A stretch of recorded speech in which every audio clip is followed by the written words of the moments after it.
पुण्याच्या मुख्य रस्त्यांवर शास्त्री रोडसह अनेक भागात मोठमोठे बॅनर्स झळकले आहेत. त्यावर फोटो आहे विरोधी पक्षनेते राहुल गांधींचा आणि त्यावर लिहिलंय हिंदुस्थानचे भावी पंतप्रधान. निमित्त म्हटलं तर राहुल गांधी यांच्या छात्रो की गूंज या पुणे दौऱ्याचं. अलीकडेच राज्याचे माजी मुख्यमंत्री आणि काँग्रेसचे ज्येष्ठ नेते पृथ्वीराज चव्हाण यांनीही देशात सत्ता बदल होणार असल्याचा दावा केलाय.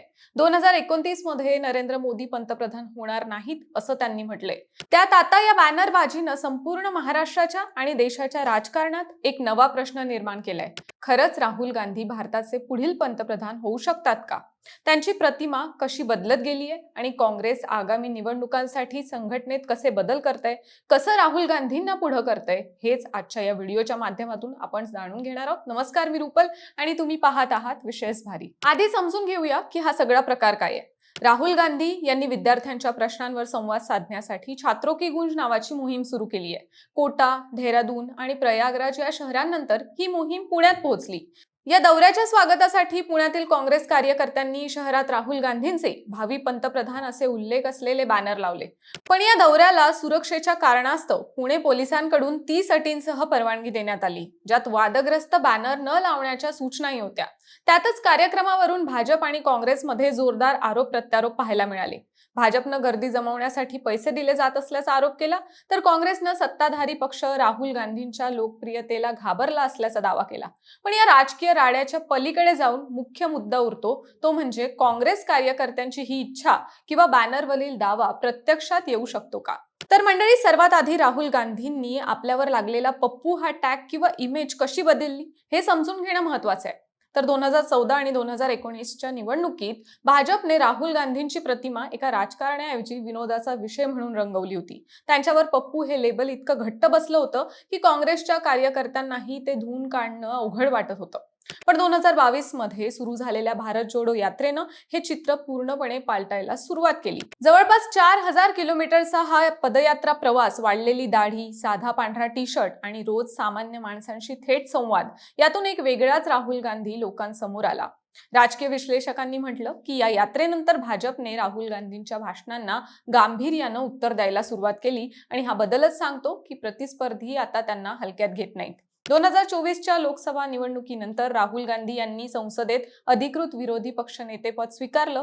यामुळे त्यांच्याकडे एक जबाबदार आणि परिपक्व नेते म्हणून पाहिलं जाऊ लागलं. आणि अलीकडेच सुरू झालेली वोट चोरी मोहीम, मतदार याद्यांमधील गोंधळाचे आरोप, निवडणूक आयोगाला उघड आव्हान, हा देखील एक असाच मुद्दा आहे ज्यातून राहुल गांधी आक्रमक आणि व्यवस्थेला प्रश्न विचारणारा नेता म्हणून पुढे आले आहेत. राहुल गांधींनी कॉक्रोच जनता पार्टीच्या आंदोलनालाही राजकीय पाठबळ देऊन शिक्षणाचा हक्क, परीक्षांमधील भ्रष्टाचार आणि पोलिसांची आक्रमकता या मुद्द्यांवर सरकारला बॅकफूटवर ढकलले.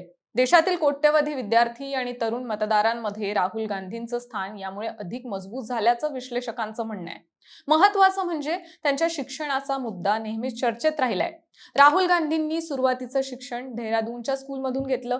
सुरक्षेच्या कारणांमुळे मध्येच घरीही शिक्षण घ्यावं लागलं. पुढे दिल्लीच्या सेंट स्टीफन्स कॉलेजमध्ये प्रवेश घेतल्यानंतर सुरक्षेच्या कारणास्तव नाव बदलून त्यांनी अमेरिकेतील हार्वर्ड आणि नंतर फ्लोरिडाच्या रोलिन्स कॉलेजमधून पदवी पूर्ण केली. यानंतर केम्ब्रिज विद्यापीठाच्या ट्रिनिटी कॉलेजमधून एमफिलची पदवी मिळवली आणि लंडनच्या एका नामांकित कन्सल्टन्सी कंपनीत काही वर्ष कामही केलं.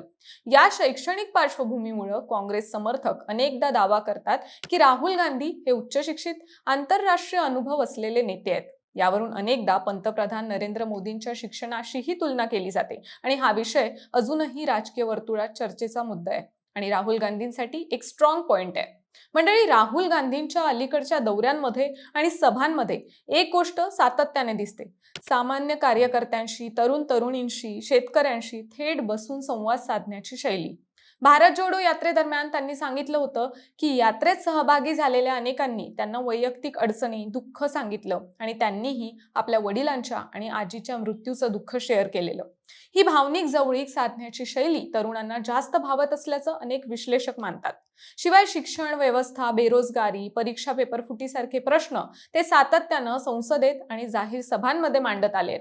नुकत्याच झालेल्या परीक्षा रद्द होण्याच्या प्रकरणातही त्यांनी थेट सरकारला जबाबदार धरत जोरदार टीका केली. हा आक्रमकपणा, मुद्देसूद पवित्रा त्यांच्या प्रतिमेसाठी महत्वाचा ठरतोय. आणखी एक प्रभावी ठरणारी गोष्ट म्हणजे त्यांची नेहमी प्रेस कॉन्फरन्स घेण्याची पद्धत. लोकसभेत विरोधी पक्ष नेतेपद मिळाल्यापासून राहुल गांधींच्या प्रेस कॉन्फरन्सचं वजन वाढलंय. देशातील जनतेचे प्रश्न मांडण्यासाठी आणि सरकारच्या चुकांवर बोट ठेवण्यासाठी ते या व्यासपीठाचा वापर करतात. पंतप्रधान मोदी थेट पत्रकारांच्या प्रश्नांना सामोर जात नाहीत. हा मुद्दा राहुल गांधी पत्रकार परिषदांच्या माध्यमातून जनतेच्या मनात ठसवतायत. पंतप्रधान कॅमेरासमोर स्क्रिप्टेड बोलतात, पण मी पत्रकारांच्या कोणत्याही प्रश्नाला उत्तर द्यायला तयार आहे हा मोटो ते सेट करण्याचा वारंवार प्रयत्न करत आहेत. ही त्यांची जमेची बाजू आहे. त्यातच आता त्यांची युथ काँग्रेस ही मोहीम पक्षाच्या मुख्य प्रवाहात रुजली आहे.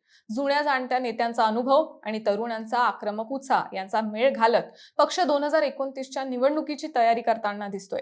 विद्यापीठांमधील विद्यार्थ्यांशी संवाद, शिक्षण व्यवस्थेतील राजकीय हस्तक्षेपावर थेट भाष्य, यातून तरुण पिढीशी नाळ जोडण्याचा त्यांचा प्रयत्न स्पष्ट दिसतोय.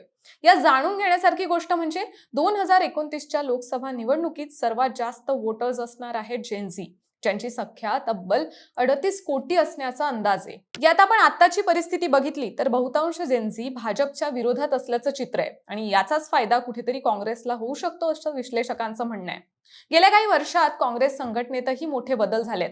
मल्लिकार्जुन खरगेंच्या अध्यक्षपदाच्या काळात संघटनात्मक निवडणुका, राज्यस्तरीय नेतृत्वात बदल आणि तरुण चेहऱ्यांना संधी या सगळ्याचा वेग वाढलाय. विश्लेषकांच्या मते 20 वर्षांपूर्वी राहुल गांधींनी सुरू केलेला हा बदलाचा प्रवास आता पक्षाच्या रोजच्या कामकाजाचा भाग बनलाय. संघटन मजबूत होणं हे कोणत्याही नेत्याच्या राष्ट्रीय दावेदारीसाठी अत्यंत महत्त्वाचं असतं, कारण निवडणुकीत मतांचं रूपांतर जागांमध्ये होण्यासाठी बूथ पातळीवरचं जाळं भक्कम असावं लागतं. आणखी एक गोष्ट म्हणजे सध्याच्या घडीला इंडिया आघाडीत ममता बॅनर्जी, अरविंद केजरीवाल, शरद पवार यांसारखे अनेक प्रादेशिक नेते आहेत, पण राष्ट्रीय पातळीवर सातत्यानं भाजप आणि पंतप्रधान मोदींना थेट आव्हान देणारा चेहरा म्हणून राहुल गांधींचंच नाव सर्वाधिक चर्चेत येतं. लोकसभेतील विरोधी पक्ष नेता ही घटनात्मक भूमिकाही त्यांना एक वेगळं वजन देते. यामुळेच काँग्रेस पक्षातर्फे आणि पुण्यासारख्या शहरांमध्ये लागलेल्या बॅनर सारख्या माध्यमातून त्यांना पंतप्रधान पदाचा चेहरा म्हणून पुढे आणलं जाते. आता राहुल गांधींची प्रतिमा सुधारली असली तरी ती प्रत्यक्ष मतांमध्ये किती परावर्तित होते हे 2029च्या निवडणुकीतच स्पष्ट होईल. एकूणच काय तर राहुल गांधी पंतप्रधान पदाचे दावेदार होऊ शकतात का या प्रश्नाचं उत्तर देणं कठीण आहे. पण भारत जोडो यात्रेपासून सुरू झालेला प्रतिमा बदलाचा प्रवास, वोट चोरी आणि सीजेपी सारख्या मोहिमांमधून दिसणारी आक्रमकता, उच्च शिक्षणाची पार्श्वभूमी, तरुणांशी वाढता संवाद आणि संघटनेत होत असलेले बदल या सगळ्यामुळे काँग्रेस आणि समर्थक त्यांना विरोधकांचा प्रमुख चेहरा मानतात हे नक्की. पण त्यांच्यावरचा घराणेशाहीचा आरोप, मागील निवडणुकांतील अपयश आणि संघटनात्मक आव्हानं हे प्रश्नही तितकेच खरे आहेत. अखेर हा निर्णय मतदारांच्या हाती असतो आणि तो 2029 मध्ये स्पष्ट होईल. बाकी तुम्हाला काय वाटतं? पुण्याच्या बॅनरवरचा हा दावा खरा ठरेल का? हे आम्हाला कॉमेंट्समध्ये नक्की सांगा आणि विशेष भारीच्या YouTube चॅनलला सबस्क्राईब करायला विसरू नका.